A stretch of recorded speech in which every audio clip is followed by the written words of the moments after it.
എല്ലാ കുട്ടികളും എത്തി എന്നാണ് വിചാരിക്കുന്നത്. നമുക്ക് ക്ലാസ് ആരംഭിക്കാം.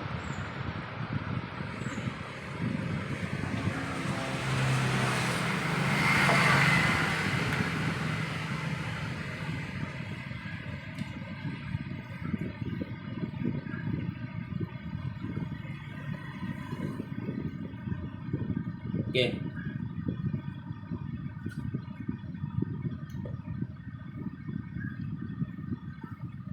ഇന്നത്തെ ക്ലാസ്സിൽ നമുക്ക് പഠിക്കാനുള്ളത് പുതിയ ചാപ്റ്റർ ഏതാണ് നമ്മൾ പഠിക്കേണ്ടത്? സുർദാസ് കഴിഞ്ഞല്ലോ. സുർദാസിൻ്റെ ഒരു പോർഷനുകളും. അപ്പോൾ നമ്മൾ നേരത്തെ സുർദാസിൻ്റെ വിനയ് എന്ന് പറയുന്ന ഭാഗം, ആ ഒരു പദമാണ് പഠിച്ചു വെച്ചത്. ഇനി നമുക്ക് പഠിക്കാനുള്ളത് സുർദാസിൻ്റെ തന്നെ അടുത്ത ആത്മോപദേശ് എന്ന് പറയുന്നൊരു ഭാഗം ആണ് എന്നാണ് എൻ്റെ ഒരു വിശ്വാസം, അല്ലേ? ആത്മോപദേശ് എന്ന് പറയുന്ന പാഠത്തിലെ ആ ഒരു പദിൻ്റെ അംശമാണ് നമ്മൾ പഠിക്കാനായിട്ട് പോകുന്നത്. അപ്പോൾ ആത്മോപദേശിൻ്റെ ആ അംശം ഒന്ന് വായിച്ചു നോക്കും, ഒന്ന് ശ്രദ്ധിക്കും. ആത്മോപദേശ് എന്ന അംശം വായിച്ചു നോക്കാം. ലൈവിൽ ആരെങ്കിലും ഉണ്ടോ? ആരും വന്നെത്തിയിട്ടില്ല എന്ന് തോന്നുന്നു.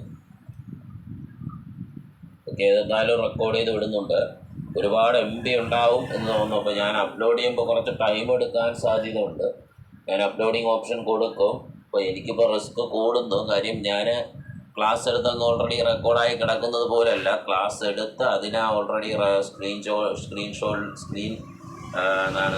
റെക്കോർഡ് ചെയ്ത് അതിനെ ഞാൻ എടുത്ത് അതിൻ്റെ വീണ്ടും അതിനെടുത്ത് അപ്ലോഡ് ചെയ്ത് നിങ്ങളുടെ യൂട്യൂബിലേക്ക് ഇടുമ്പോൾ അപ്ലോഡിങ്ങിന് നല്ല ടൈം എടുക്കും. ഞാനിപ്പോൾ ഇവിടുന്ന് ക്ലാസ് കഴിയുന്നതിന് മുമ്പേ ഇത് കൊടുത്തിട്ട് പോവാം.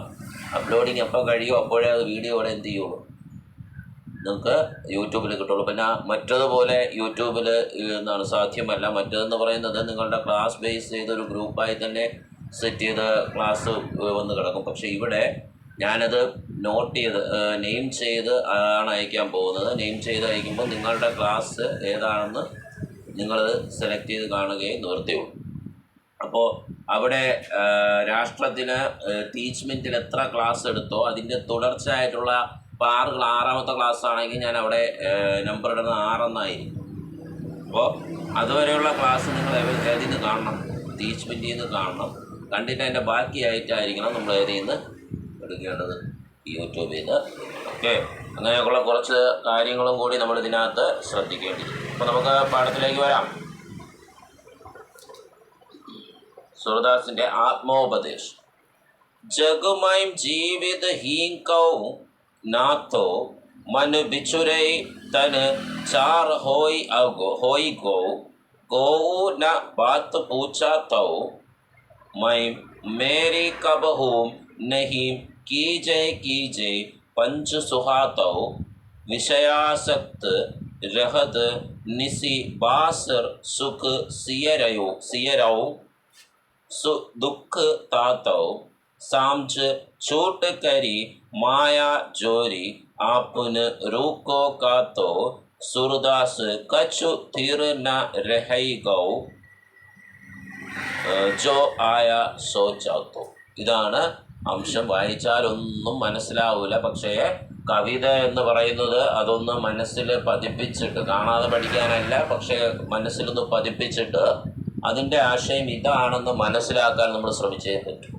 ഇതൊരു കവിതാംശമായി പരീക്ഷയ്ക്ക് വരുമ്പോൾ ആ അംശം ഏതാണ്, ആത്മോപദേശിലെ അംശമാണോ വിനയിലെ അംശമാണോ എന്ന് നോക്കണമെങ്കിൽ ആ വരികളൊന്ന് ഒരുപാട് തവണ വായിച്ചൊന്ന് പതിപ്പിക്കണം. അതിലെ ചില വേർഡുകളും അതിലെ ചില വാക്കുകളൊക്കെ ഒന്ന് മനസ്സിൽ പതിപ്പിക്കണം. ആ വാക്കുകളൊക്കെ വരുമ്പോൾ തന്നെ ഇത് മറ്റേ കവിതയാണല്ലോ, ഇതിൻ്റെ ആശയം നമ്മളിങ്ങനെയാണല്ലോ പഠിച്ചത് എന്നൊരു ബോധ്യം നമ്മളിൽ ഉണ്ടാകേണ്ടിയിരിക്കുന്നു. ആത്മോപദേശിലെ ആശയത്തിലേക്ക് വരിക. ഓക്കെ, आंसर 12ാമത്തെ പേജ് ഗൈഡിലുണ്ട്. 12ാമത്തെ പേജ് ഗൈഡിൽ संसार में जीवित रहने तक का ही संबंध है, मन के अलग होने पर शरीर राख हो जाए. സംസാർ മേ ജീവിത രഹന, നമ്മുടെ ലോകത്ത് ജീവിച്ചിരിക്കുന്നിടത്തോളം കാലമേ നമുക്ക് ഈ ലോകവുമായിട്ട് എന്തുള്ളൂ ബന്ധം. നമ്മുടെ ഈ ലോകത്ത് ജീവിച്ചിരിക്കുമ്പോൾ മാത്രമേ നമുക്ക് ഈ ലോകവുമായിട്ട് എന്തെങ്കിലും ബന്ധമുള്ളൂ. മൻകെ അലഘോനവ, മനസ്സ് അതിൽ നിന്നും സെപ്പറേറ്റഡ് ആകുമ്പോൾ, അതായത് നമ്മുടെ ശരീരത്തിൽ നിന്ന് മനസ്സ് മാറിപ്പോകും. നമ്മുടെ കൺസെപ്റ്റ് പറയണമെങ്കിൽ ആത്മാവ് നമ്മളിൽ നിന്ന് വിട്ടുപോകും. നമ്മൾ മരണപ്പെടുമ്പോൾ നമ്മുടെ ആത്മാവ് നമ്മുടെ ശരീരത്തിൽ നിന്ന് വിട്ടുപോകില്ലേ? വിട്ടുപോകുമ്പോൾ അലഘോനെ पर ശരീർ രാഖ് ഹോ ജായ്, അപ്പോൾ ശരീരം ഒരു ചാരമായി മാറും. രാഖ് ചാമ്പൽ, ചാരം എന്നൊക്കെ നമ്മൾ പറയും. ചാരം എന്നായി ആഷ് ഇംഗ്ലീഷിൽ ആഷ്, ഒരു ചാരമായി മാറും. എന്തായി മാറും? ഒരു ചാരമായി മാറും. കോയി ബാത്ത് ഭീ നഹീം കരെ, ഒരു കാര്യവും നമ്മളെ കൊണ്ട് എന്ത് ചെയ്യാൻ പറ്റില്ല, ചെയ്യാൻ സാധിക്കില്ല. നമ്മുടെ ശരീരം അനങ്ങുക പോലും ചെയ്യില്ല. മൈം ഓർ മേരാപ്പൻ കഭീ നഹീ രഹേഗ, അപ്പൊ ഞാൻ എന്ന ഭാവം എന്നങ്ങനെയുള്ള സംഭവങ്ങളൊന്നും ഉണ്ടാവില്ല. മൈം എന്താ? ഞാൻ. മേരാപ്പൻ ഞാൻ എന്ന ഭാവം എന്നാണ്. ദി പ്രൗഡ് ഓഫ് ഐ അല്ലെ, ഞാൻ എന്ന ഭാവം എന്ത് ചെയ്യുന്നു? നമ്മളിൽ നിന്നും അകന്നു പോകും. അങ്ങനെ ഒരു സംഭവം നമുക്കുണ്ടാവില്ല. ഞാനാണ് ഭയങ്കര സംഭവമാണ്, ഞാനാണ് മക്കിടിലോന്നെന്നുള്ള ഒരു സംഭവമൊന്നും പിന്നെ ആ ചലനമറ്റ ശരീരത്തിന് ഉണ്ടാവില്ല. കർണാ ചാഹിയെ ജോ സബ് ലോഗോ കോ അച്ചാലേ, അതുകൊണ്ട് നമ്മൾ ചെയ്യണം മറ്റുള്ളവർക്ക് നല്ലതെന്ന് തോന്നുന്ന കാര്യങ്ങൾ മാത്രം. നമ്മൾ ജീവിതത്തിൽ ചെയ്യേണ്ടതാണ്, ജീവിച്ചിരിക്കുമ്പോൾ ചെയ്യേണ്ടതാണ് മറ്റുള്ളവർക്ക് നല്ലതെന്ന് തോന്നുന്ന കാര്യങ്ങൾ മാത്രമേ നമ്മൾ ചെയ്യാവൂ.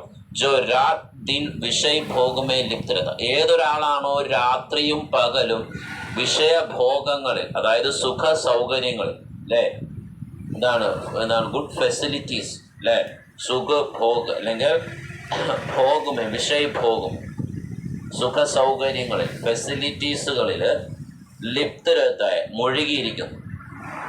എന്താണ്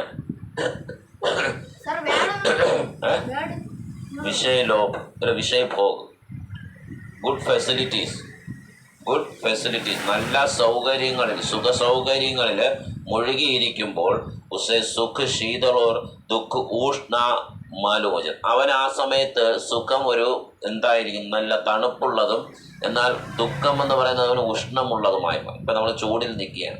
ചൂട് നമുക്ക് എന്താണ് തരുന്ന? സന്തോഷമാണോ? അല്ല, സുഖമല്ല, ദുഃഖമാണ് തരണം. എന്നാൽ തണുപ്പ് വരണമെങ്കിൽ, എന്തൊരു തണുപ്പെന്ന് പറയണമെങ്കിൽ ആ തണുപ്പിനെ നമ്മൾ ആസ്വദിക്കും. നമ്മുടെ കൊടും തണുപ്പാണെങ്കിൽ പോലും ഇങ്ങനെ എന്തൊരു തണുപ്പ് എന്നല്ലേ പറയുള്ളൂ. പക്ഷേ നമ്മൾ പറയുമോ എന്തൊരു ചൂട് നമ്മുടെ സന്തോഷത്തിൽ പറയുമോ? ഇല്ല. പറയണ എന്താണ്? എന്തൊരു ചൂട്, നമുക്ക് ഇപ്പോൾ 2 ദിവസം കൂടെ ഭയങ്കര ഉഷ്ണമാണല്ലേ രാത്രിയിലൊക്കെ. സൂചിച്ച് കിടക്കാൻ പറ്റുമോ? ഇല്ല അല്ലേ, ഉഷ്ണം എടുത്താണ് കിടക്കുന്നത്. വീട്ടിൽ AC ഒക്കെ ഉണ്ടെങ്കിൽ കുഴപ്പമില്ല, AC ഉണ്ടാകും. AC ഒന്നും ഇല്ലല്ലോ. അപ്പോൾ പിന്നെ ഫാനിൻ്റെ മുട്ടി കിടന്നിട്ട് കാര്യമില്ല അല്ലേ. ഫാനെ നിലവിളിച്ചാണ് കരയണം അല്ലേ. ഫാന് ചൂടായിട്ടാണ് വരുന്നത്, ഫാനിൻ്റെ കാറ്റ് മൊത്തം ചൂടായിട്ടാണ് വരുന്നത്. അപ്പോൾ അതിനൊന്നും കാര്യമില്ലാത്ത അവസ്ഥയായി അല്ലേ. അപ്പം ഉഷ്ണം നമുക്ക് എന്തായി, അല്ലെങ്കിൽ ചൂട്, ഉഷ്ണം എന്ന് പറഞ്ഞാൽ ഹോട്ട് അല്ലേ, ചൂട് നമുക്ക് എന്തായി മാറുന്നു? ദുഃഖമായി മാറും. ദുഃഖ് ഉഷ്ണ മാനമോചത്. അപ്പോൾ സുഖം എന്തായി മാറും? ശീതൾ കൂൾ തണുപ്പുള്ളതുമായി മാറും. ഓക്കെ. സ്വയം രൂക്ക സൂക്ക ഖാക്കർ ചൂട്ട് കോ സത്യക്കർ കെ ധൻ ജോഡ് ലിയ, നമ്മൾ നേരത്തെ ചെയ്തു വന്നതെന്ന് പറയുന്നത് സ്വയം ഉണങ്ങി വരണ്ട് മറ്റുള്ളവരോട് കള്ളത്തെ സത്യമാക്കിക്കൊണ്ട്, മറ്റുള്ളവരുടെ മുമ്പിൽ കള്ളം ചെയ്ത് അത് സത്യമാണെന്ന് അവകാശപ്പെട്ട് പണം ഉണ്ടായി. നമ്മൾ മുമ്പ് ഞാൻ ചെയ്യണ സത്യമാണെന്ന് പറഞ്ഞ് കള്ളത്തനത്തിൽ കൂടി എന്തുണ്ടായി? പണം ഉണ്ടാക്കി. അപ്പോൾ നമ്മൾ സ്വയം ഉണങ്ങി വരേണ്ട അവസ്ഥ, നമ്മൾ സ്വയം എന്ത് ചെയ്യുന്നു? ഇല്ലാതാകാനുള്ള കുഴി നമ്മൾ സ്വന്തമായി തന്നെ എന്ത് ചെയ്യുന്നു? കുഴിക്കുക. അത് നമ്മൾ ഒരു പ്രശ്നം നമ്മൾ തന്നെ ഉണ്ടാക്കും. കള്ളത്തനമൊക്കെ കാണിച്ച് പ്രശ്നങ്ങൾ ഉണ്ടാക്കിയിട്ട് ആ പ്രശ്നത്തിൽ നമ്മൾ തന്നെ എന്ത് ചെയ്യുന്നു? കൊടുക്കും. അപ്പോൾ സ്വന്തമായി ഉണങ്ങി വരേണ്ട അവസ്ഥയിലേക്ക് കള്ളത്തെ സത്യമാക്കിക്കൊണ്ട് എന്ത് ചെയ്യുന്നു? ധനം സമ്പാദിക്കണം. അപ്പം നമ്മൾ നേരായ മാർഗത്തിലല്ല ധനം സമ്പാദിക്കുന്നത് എന്നാണ്, കള്ളത്തെ സത്യമാക്കിക്കൊണ്ടാണ് ധനം സമ്പാദിക്കുന്നത്. അതുകൊണ്ട് സുർദാസ് കേത്തെ, അപ്പോൾ സുർദാസ് പറയാണ് കുച്ച് ബി സ്ഥിരനെ, നിങ്ങളുടെ കയ്യിലുള്ള ഒരു കാര്യവും നല്ല സ്ഥിരമല്ല അല്ലേ.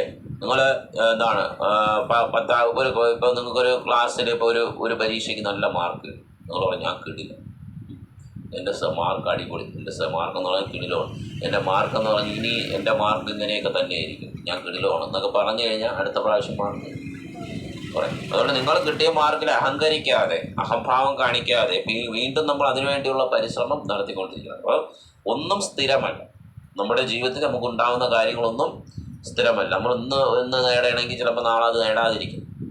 അപ്പോൾ ജോ ആയാ ഹെ വഹ് ജാവേഗ, ഒന്ന് വന്നിട്ടുണ്ടോ അത് പോവും. നിങ്ങളുടെ കയ്യിൽ നിങ്ങളിപ്പോൾ വെളിയിൽ പോകുമ്പോൾ നിങ്ങളുടെ കയ്യിൽ ഒരു കളഞ്ഞൊരു കുട കിട്ടും, നിങ്ങളത് എടുത്തുകൊണ്ട് പോയി ഉപയോഗിച്ച്, പക്ഷെ നിങ്ങളിൽ നിന്ന് അത് പോകും. എങ്ങനെയായാലും നിങ്ങളെ നിന്നും അത് പോകും അല്ലേ? കാര്യം നിങ്ങൾക്ക് അവകാശപ്പെട്ട കുടയല്ല, പക്ഷെ അത് ഏതെങ്കിലും വഴിയിൽ നിങ്ങൾക്ക് നഷ്ടപ്പെടാം. അപ്പോൾ അതുകൊണ്ട് ഏതാണോ വന്നത്, കൈവശം വന്നത്, അതെന്ത് ചെയ്യാം? നഷ്ടപ്പെടാം. കൈവശം വന്നത് എന്ത് ചെയ്യാം?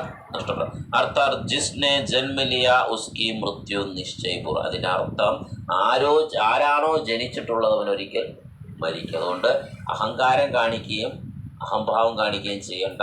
നമ്മൾ ജനിച്ചതുപോലെ മരിക്കുന്നൊരു ദിവസം ഉണ്ടാകും. ജനിച്ചതുപോലെ മരിക്കുന്നൊരു ദിവസം ഉണ്ടാകും. അതുകൊണ്ട് ഒന്നിലും ഒരു കാര്യത്തിലും നമ്മൾ എന്ത് ചെയ്യരുത്? അഹങ്കരിക്കരുതെന്ന് പ്രത്യേകം പറയുന്നു അല്ലേ? ഇപ്പം നമ്മൾ പറയുന്നത് നമ്മളെ സംബന്ധിച്ചിടത്തോളം, ഞാൻ പഠിച്ചോളാം, എനിക്ക് പഠിക്കാനൊക്കെ അറിയാം, ഒപ്പം പഠിച്ചില്ലെങ്കിൽ എന്ത് പരീക്ഷയുടെ ടൈമിൽ ഞാൻ പഠിച്ചോളാം എന്നൊക്കെ പറഞ്ഞാൽ അഹങ്കാരം പറയും. പക്ഷെ പരീക്ഷയുടെ സമയത്ത് പഠിക്കാനായിട്ട് നോക്കും, കണ്ടമാനമുണ്ട്, അപ്പോഴും പഠിക്കാൻ നമുക്ക് പറ്റില്ല. അപ്പോൾ അഹങ്കാരമോ അഹംഭാവമോ കാണിക്കാതെ നമ്മുടെ ജീവിതത്തിൽ മുന്നോട്ട് കാണണമെന്നാണ്, അല്ലെങ്കിൽ മുന്നോട്ട് നീങ്ങണമെന്നാണ് എന്ത് ചെയ്യുന്നത് ഞാൻ. അപ്പം ഞാൻ എൻ്റെ കാര്യം തന്നെ എടുത്തു. അപ്പം ടീച്ച്മെൻറ്റ് ആപ്ലിക്കേഷൻ നമുക്ക് നഷ്ടപ്പെടും എന്ന് നമ്മൾ നേരത്തെ കൂട്ടി കണ്ട് അതിനുള്ള പരിശ്രമം ഞാൻ എന്ത് ചെയ്തു? 1 മാസം മുമ്പേ ചെയ്തു. കാര്യം ഈ യൂട്യൂബിലേക്ക് വരുമ്പോൾ അവിടെ 50 സബ്സ്ക്രൈബർ വരണം. അതിനുള്ള ബാക്കിയുള്ള കുറച്ച് ഷോർട്സുകൾ അതിനകത്ത് ഇട്ടിരിക്കണം, വീഡിയോസ് ഷോർട്സുകൾ സംഭവങ്ങൾ അതിനകത്ത് ഇട്ടാലേ അത് ഫങ്ഷനാവും. പിന്നെ എങ്കിൽ എന്ത് ചെയ്യും? എനിക്ക് ലൈവിലേക്ക് പോയി റെക്കോർഡിംഗ് ആയിട്ട് മുമ്പോട്ട് ഫോർവേഡ് ചെയ്യാനായിട്ട് സാധിക്കുകയുള്ളൂ. അപ്പോൾ ഈ കാര്യം നമ്മൾ വളരെ പ്രധാനം ശ്രദ്ധിക്കണം എന്നുള്ളതാണ് പറയുന്നത്. അപ്പം അതുപോലെയാണ് ഞാൻ പറഞ്ഞ ഈ കാര്യം പോലെ തന്നെയാണ് നമ്മുടെ ജീവിതത്തിൽ അഹംഭാവം കാണിക്കരുത്. ഒരിക്കലും നമുക്കെല്ലാം നഷ്ടപ്പെടുന്നൊരു സമയം വന്നിരിക്കും. ഇത്രയാണ് ആരുടെ? സുർദാസിൻ്റെ ദോഹ. 2 ദോഹകൾ നമ്മൾ പഠിച്ചു. ഈ ദോഹയുടെ ആശയം എന്ന് പറയാമോ?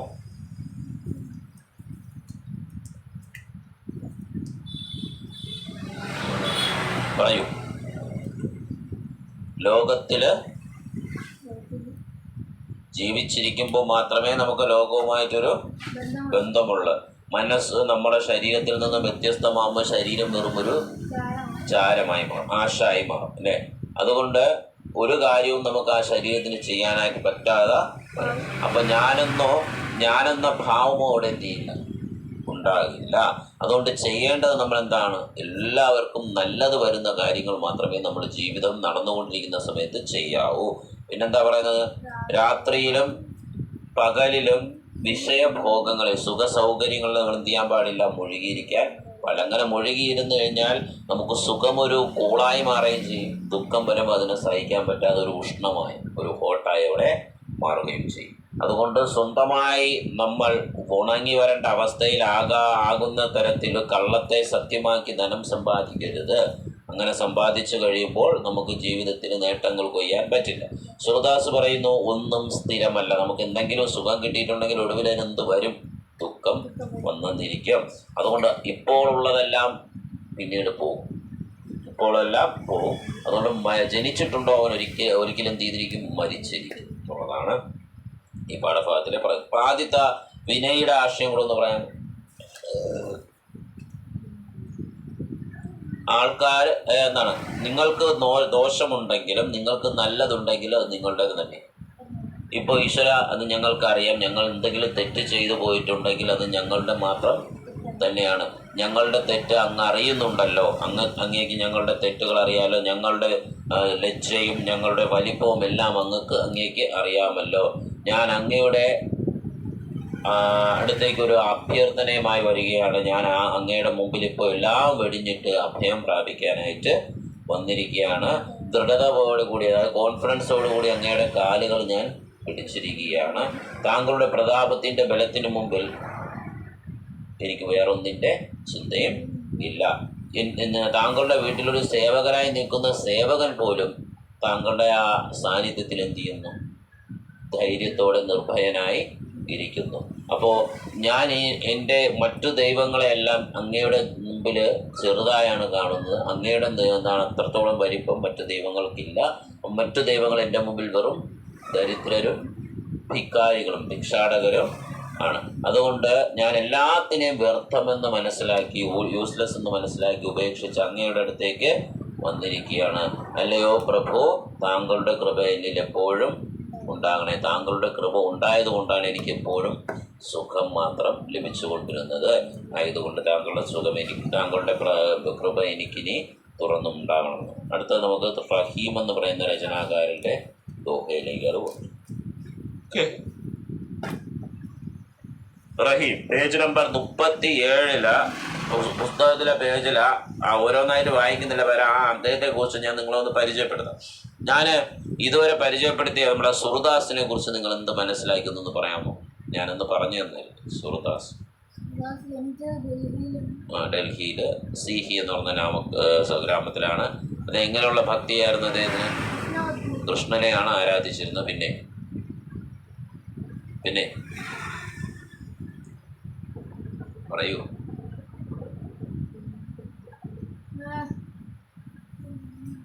വളരെ അദ്ദേഹത്തിൻ്റെ ഗുരുവായിട്ട് ആരാണ്? അദ്ദേഹത്തിൻ്റെ ഗുരുവായിരുന്നത് ആരാണ്? അദ്ദേഹം ഗുരുവാക്കി കണക്കാക്കിയിരുന്ന ആരെയാണ്? നമ്മളത് പറഞ്ഞില്ലായിരുന്നോ? പറ. വല്ലഭാചാര്യ. ആരാണ്? വല്ലഭാചാര്യാണ് അദ്ദേഹത്തിൻ്റെ ഗുരുവായിട്ട് അദ്ദേഹം കണക്കാക്കിയിരുന്നത്. പിന്നെ വേറെ എന്തെങ്കിലും?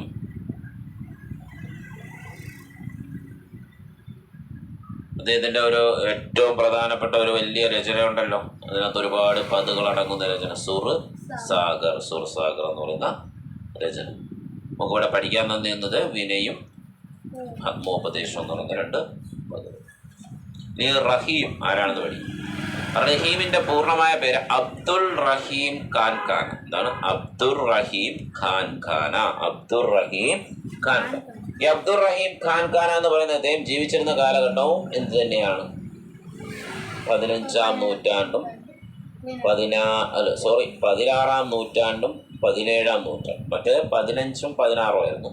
ഇത് 16-ഉം 17-ഉം നൂറ്റാണ്ട്. അപ്പം നീ പറയും 1556 സാർ? അതെങ്ങനെ സാറേ 16-ാം നൂറ്റാണ്ട് ആണ്? 16-ലേക്ക് പൊയ്ക്കൊണ്ടിരിക്കുകയല്ലേ. 1556 എന്ന് പറയുമ്പോൾ ഈ 1619 എന്താണ്? 16-ാം നൂറ്റാണ്ട്. അപ്പോൾ 16 നൂറ്റാണ്ടാവും. 16-ാം നൂറ്റാണ്ടെന്ന് പറയുമ്പോൾ 1500 മുതൽ 1600 വരെയുള്ള കാലം. അപ്പോൾ 16-ാം നൂറ്റാണ്ടിലും 17-ാം നൂറ്റാണ്ടിലും ജീവിച്ചിരുന്ന ആളാണ് ആര്? റഹീം. അദ്ദേഹത്തിൻ്റെ പൂർണ്ണമായ പേര് അബ്ദുൾ റഹീം ഖാൻ ഖാന. അദ്ദേഹത്തിൻ്റെ അച്ഛൻ എന്ന് പറയുന്നത് അക്ബർ എന്ന് പറയുന്ന രാജാവിൻ്റെ പ്രധാന മന്ത്രിസ്ഥാനം അലങ്കരിച്ച ബൈരം ഖാന്റെ മകനായിരുന്നു. ആരുടെ? അക്ബറിന്റെ രാജകൊട്ടാരത്തിലെ മന്ത്രിസ്ഥാനം അലങ്കരിച്ചു കൊണ്ടിരുന്ന ബൈരം ഖാന്റെ മകനായിരുന്നു ആര്? അബ്ദുൾ റഹീം ഖാൻ. ഇദ്ദേഹത്തിന് ബൈരം ഖാന്റെ മകനായതുകൊണ്ട് തന്നെ പിന്നീട് പിൽക്കാലത്തെ ഇദ്ദേഹത്തെ അവിടുത്തെ നവരത്നങ്ങളിൽ ഒരു കവിയായിട്ട് അദ്ദേഹത്തെ നിയമിക്കും. അദ്ദേഹം കവിയായിരുന്നത് കൊണ്ട് തന്നെ 9 കവികളെ നിയമിച്ചിട്ടുണ്ട് രാജകൊട്ടാരത്തിൽ. അതിലൊരു കവിയായിരുന്നു ആരും? ഇദ്ദേഹം. ആ കവിയായിരുന്നു. അപ്പം ഇദ്ദേഹം എഴുതിയിട്ടുള്ള ഭാഷകൾ എന്ന് പറയുന്നത് അറബി, ഫാഴ്സി, തുർക്കി, സംസ്കൃത്, ഇതെല്ലാം അദ്ദേഹം എഴുതിയിട്ടുള്ള ഭാഷകളായിരുന്നു. അദ്ദേഹത്തിന് അറിയാവുന്ന ഭാഷകളായിരുന്നു. അദ്ദേഹം മുസൽമാനാണ് എങ്കിൽ പോലും കൃഷ്ണനെ വളരെ ആരാധിച്ചിരുന്നതാണ്. മുസൽമാനാണ് എങ്കിൽ പോലും കൃഷ്ണനെ ആരാധിച്ചിരുന്നതും ഹിന്ദു മതത്തെയും അതിൻ്റെ സംസ്കാരത്തെയും വളരെ പ്രശംസിച്ചിരുന്ന ഒരാളാണ്. മുസ്ലിമാണ് എങ്കിൽ പോലും ഹിന്ദു മതത്തിലുള്ള കൃഷ്ണനെ ഇഷ്ടദേവനായി അദ്ദേഹം അംഗീകരിച്ചിട്ടുണ്ട്.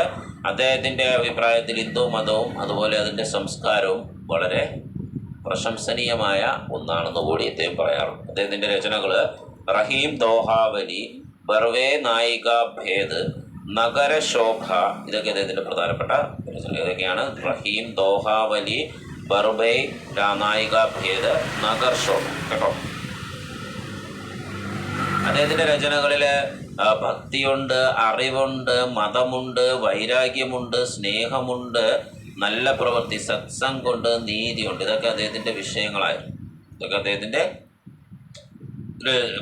കവിതയുടെ വിഷയങ്ങളായിരുന്നു. ഏതൊക്കെ? ഭക്തിയുണ്ടായിരുന്നു, അറിവുണ്ടായിരുന്നു, മതമുണ്ടായിരുന്നു, വൈരാഗ്യമുണ്ടായിരുന്നു, പ്രേമമുണ്ടായിരുന്നു, നല്ല സത്സംഗം ഉണ്ടായിരുന്നു, നീതിയുണ്ടായിരുന്നു. ഇതെല്ലാം അദ്ദേഹത്തിൻ്റെ രചനകളുടെ പ്രത്യേകത. ഈ രചനയിലേക്ക് പോവാം. നമ്മൾ കബീർദാസ് എഴുതുന്നത് എന്താണോ അതുപോലെയായിരുന്നു റഹീം. കബീർദാസ് എൻ്റെ അതേ വേർഷൻ എന്നല്ല, കബീർദാസ് എഴുതുന്ന ദോഹ തന്നെയാണ് ആരും എഴുതിയത്, റഹീം. അപ്പോൾ കബീർദാസിൻ്റെയും ദോഹ എന്ന് തന്നെയാണ് പറയുന്നത്, റഹീമിൻ്റെയും ദോഹ എന്ന്. ദോഹ എന്ന് പറഞ്ഞാൽ ഈ രടികൾ 2 വരിയുള്ള, ഇപ്പോൾ 2 വരിയുള്ള കവിത തന്നെയാണ് ഇദ്ദേഹം എഴുതി.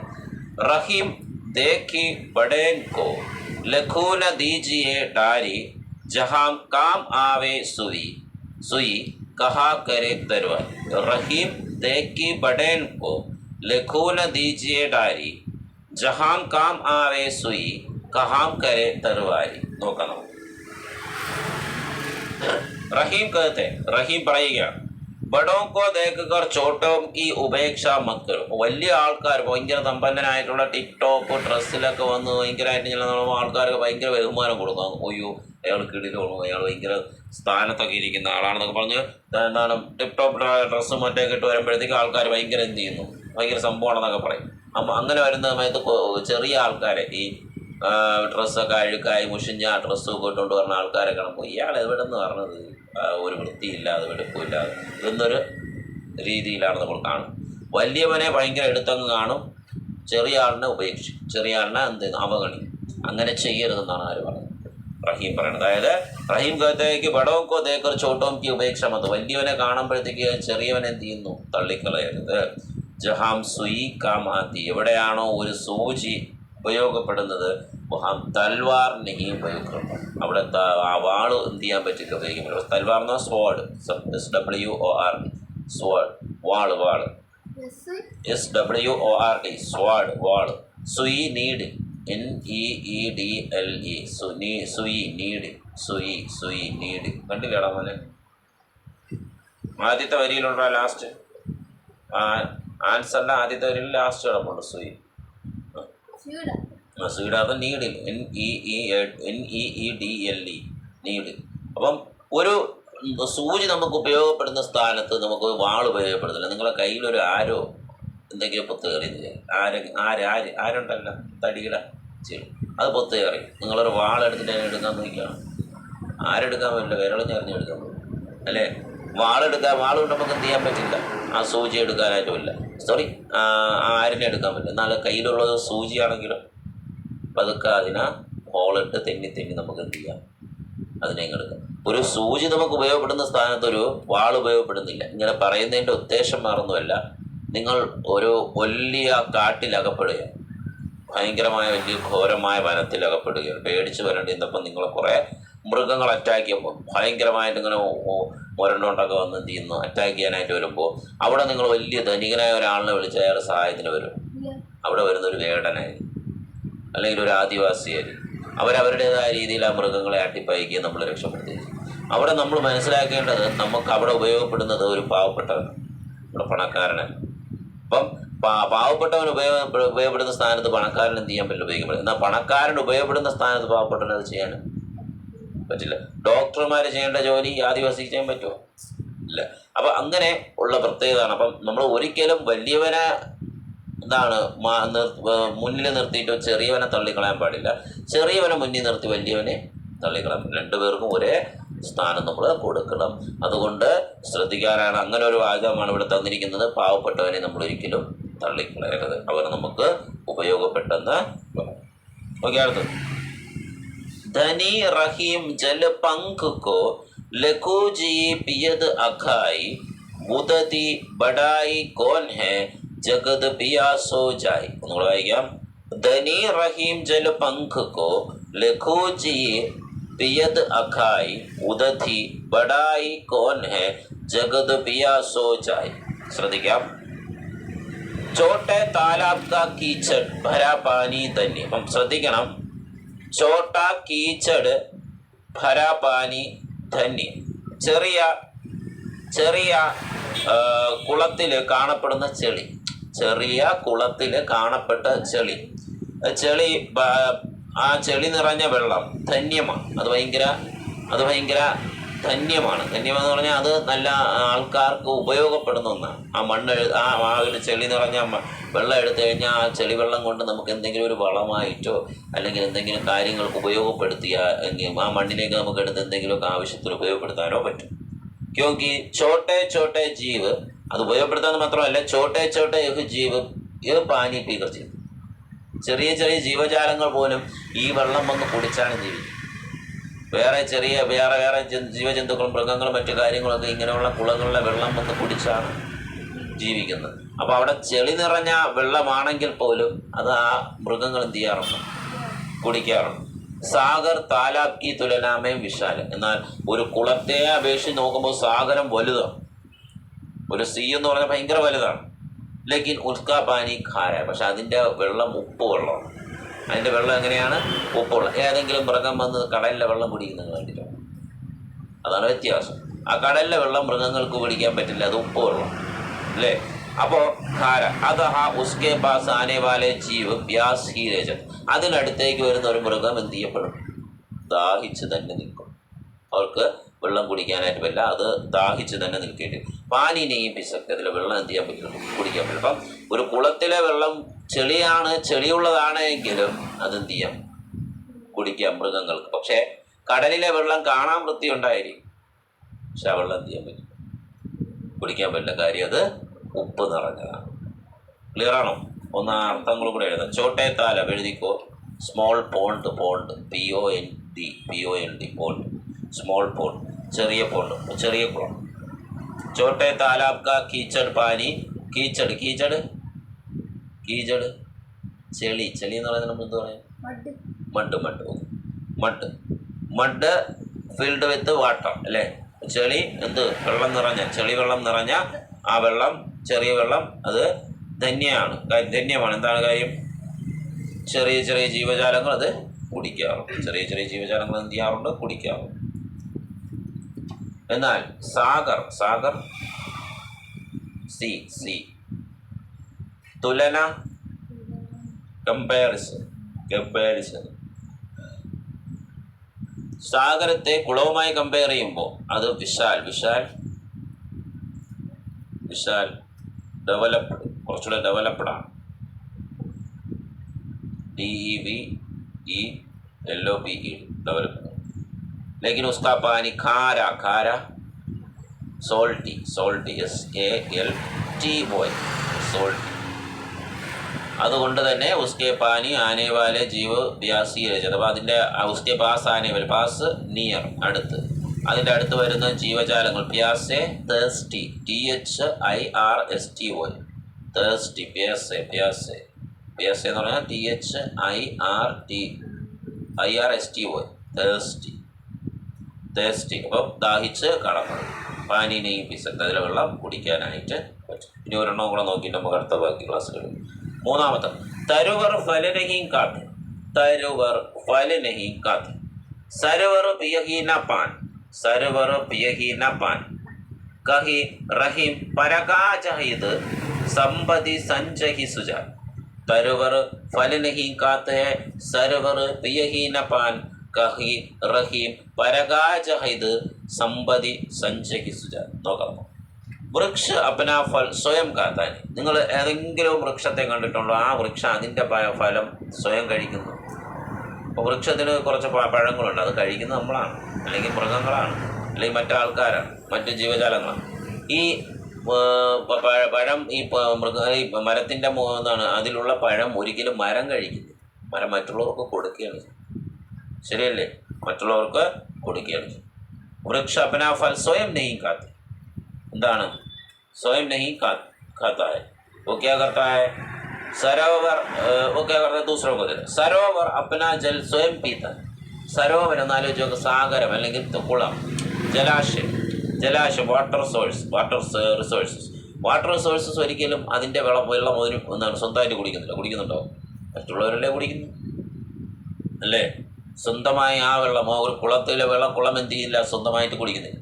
റഹീം കാക്കാൻ. അതുകൊണ്ട് റഹീം പറയുന്നത് എന്തെന്ന് വെച്ചാൽ ഉസി പ്രകാർ സജ്ജൻ ഭി ദൂസരോം കി ഭലായി കെ ലിയെ സമ്പത്തി കാ സഞ്ചയം. അതുകൊണ്ട് ഒരു നല്ല മനുഷ്യനും മറ്റുള്ളവർക്ക് വേണ്ടിയാണ് തൻ്റെ പണം സമ്പാദിക്കുന്നത്. അതായത് പണം സമ്പാദിച്ചിട്ട് സ്വാർത്ഥനായി മാറരുത്. നമ്മൾ ആരെ കണ്ടുപിടിക്കണം? മരത്തെ കണ്ടുപിടിക്കണം, ജലാശയത്തെ കണ്ടുപിടിക്കണം. ഈ രണ്ടും മറ്റുള്ളവർക്ക് വേണ്ടിയാണ് അവരുടെ ജലവും അവരുടെ പഴങ്ങളും ഉപയോഗിക്കുന്നത്. അല്ലാതെ ഒരിക്കലും അവരുടെ സ്വന്തം ആവശ്യത്തിന് വേണ്ടി അവരും ചെയ്യുന്നില്ല, അത് എടുക്കുന്നില്ല. അതുകൊണ്ട് നമ്മളും പണം സമ്പാദിക്കുന്നത് നമുക്ക് വേണ്ടിയാകരുത്, നമ്മുടെ അടുത്തുള്ളവരുടെ സഹായത്തിന് വേണ്ടിയാകണമെന്നാണ് ഈ പാഠഭാഗം നമ്മളെ പഠിപ്പിച്ചത്. അപ്പോൾ ഓരോന്നായിട്ട് പറയും. ആദ്യത്തെ അംശത്തിൽ റഹീം ദേക്കി ബഡൻ കോ ലഘുന ദീജെ ഡാരി ക്യാ ജഹാ മക്കാമാവെ സുയി കഹാം കരെ തരുവാരി. റഹീം പറയുന്നത് എന്താണ്? ദേക്കി ബഡേനുക്കോ എന്ന് പറഞ്ഞാൽ വലിയവനെ കണ്ടിട്ട് ചെറിയവനെ അകറ്റരുത്. ലഘൂന ദീജെ ഡാരി ജഹാം കാം ആവേ സുയി കഹാ കരെ തരുവാരി എന്ന് പറഞ്ഞാൽ ഒരു സൂചി എവിടെയാണോ ഉപയോഗപ്പെടുന്നത് അവിടെ ആരുപയോഗപ്പെടുന്നില്ല, ഒരു വാളിന് ഉപയോഗം ചെയ്യാൻ സാധിക്കില്ല. അതാണ് ആദ്യത്തെ ആശയം. രണ്ടാമത് ധനി റഹീം ജൽ പങ്ക് കോ ലഘു ചെയ് പിയത് അഖായി ബുധി ബഡായി കോൻ ഹെ ജഗത് പിയാസോ ചായി. ഒരു ചെറിയ കുളത്തിലെ ചെളിവെള്ളം അത് ധന്യമാണ്. കാര്യം മറ്റുള്ള ജീവജാലങ്ങൾക്ക്, ചെറിയ ചെറിയ ജീവജാലങ്ങൾക്ക് ആ വെള്ളം കുടിക്കാം. എന്നാൽ സാഗരത്തിൻ്റെ വലിപ്പം എന്തിനേക്കാളും കുളത്തിനേക്കാളും വലുതാണ് എങ്കിൽ പോലും അതിലെ വെള്ളം ഉപ്പ് നിറഞ്ഞതാണ്, സോൾട്ടിയാണ്. അപ്പോൾ ആയതുകൊണ്ട് തന്നെ ആ വെള്ളം മറ്റുള്ള ജീവജാലങ്ങൾക്ക് കുടിക്കാൻ സാധിക്കില്ല. ആ ജീവജാലങ്ങൾ വെറും ദാഹിച്ചവരായി അവിടെ തന്നെ നിലകൊള്ളേണ്ടി വരും എന്നുള്ളതാണ് പറയുന്നത്. അടുത്തത് തരുവർ ഫലനഹീം കാത്ത് സരുവർ പിയഹീന പാൻ കഹി റഹീം പരകാ ചഹിത് സമ്പതി സഞ്ചഹിസുക. കഴിക്കുന്നില്ല. ഒരു സരോവരം, ഒരു ജലാശയവും അതിൻ്റെ ജലം സ്വയം കുടിക്കുന്നില്ല. റഹീം പറയുന്നത് എന്താണ്? ഒരു നല്ല മനുഷ്യൻ, ഒരു സജ്ജൻ ഗുഡ് മാൻ, അത് പറയുക ഗുഡ് മാൻ. ഒരു നല്ല മനുഷ്യൻ എങ്ങനെയാകണം? ദൂസറം കി ഭലായി, ഇതാണ് അന്യരുടെ സഹായം, അല്ലെ, ഹെൽപ്പിംഗ് അതേഴ്സ്, അതാണ് ദൂസറം കി ഭലായി. അന്യവർക്ക് എന്ത് ചെയ്യുന്നു? അന്യർക്ക് എന്ത് കൊടുക്കണം? നന്മ കൊടുക്കണം, അല്ലെങ്കിൽ അവർക്ക് നല്ല കാര്യങ്ങൾ അവരോട് ചെയ്തു കൊടുക്കണം. എങ്കിൽ മാത്രമേ അതൊരു നല്ല മനുഷ്യന് സമ്പത്തായി കളക്ട് ചെയ്യാൻ സാധിക്കും. സമ്പത്തെന്ന് പറയുന്നത് മറ്റുള്ളവർക്ക് ചെയ്തു കൊടുക്കണം, നന്മയായിരിക്കണം എന്നാണ് പറയുന്നത്. ഇത്രയാണ് ഞാൻ ഇന്ന് പഠിപ്പിച്ചു നിർത്തുന്നത്. കഴിഞ്ഞ പാഠത്തിൻ്റെ ഒരു കവിതയും ഈ പാഠത്തിൻ്റെ 3 കവിതയും പഠിപ്പിച്ചിട്ടുണ്ട്. ഇത് പഠിച്ചിട്ട് വന്ന് വേണം പരീക്ഷ എഴുതേണ്ടത്. ഇന്നിപ്പോൾ പരീക്ഷ എഴുതാനുണ്ട്, അത് എഴുതണം. നീ നന്നായി പഠിച്ചെഴുതുന്നില്ല, ഞാൻ വീണ്ടും വീണ്ടും പറയാണ്. 100 കൊണ്ടുവന്നു 100. പിന്നെ പഠിച്ചോ? മറ്റേ ബുക്ക് പഠിച്ചാ? അതിൻ്റെ അർത്ഥങ്ങളങ്ങ് പഠിച്ചാൽ മതി. വേറെ ഒന്നും അതിനകത്ത് പ്രത്യേകം പറഞ്ഞു എന്ന് പഠിപ്പിക്കാനൊന്നുമില്ല. അർത്ഥങ്ങൾ പഠിക്കുക, അർത്ഥങ്ങൾ മനസ്സിൽ പതിഞ്ഞിരുന്നാൽ മാത്രമേ നമുക്ക് ഓരോ സെൻറ്റൻസുകളിൽ ഈ പദങ്ങൾ ഉപയോഗിക്കും. അങ്ങനെ നമ്മൾ പഠിച്ചു പോകും. ഇനിയുണ്ട്, അത് മാത്രമല്ല ബാക്കി കണ്ടന്റുകളുണ്ട്. ഓക്കെ,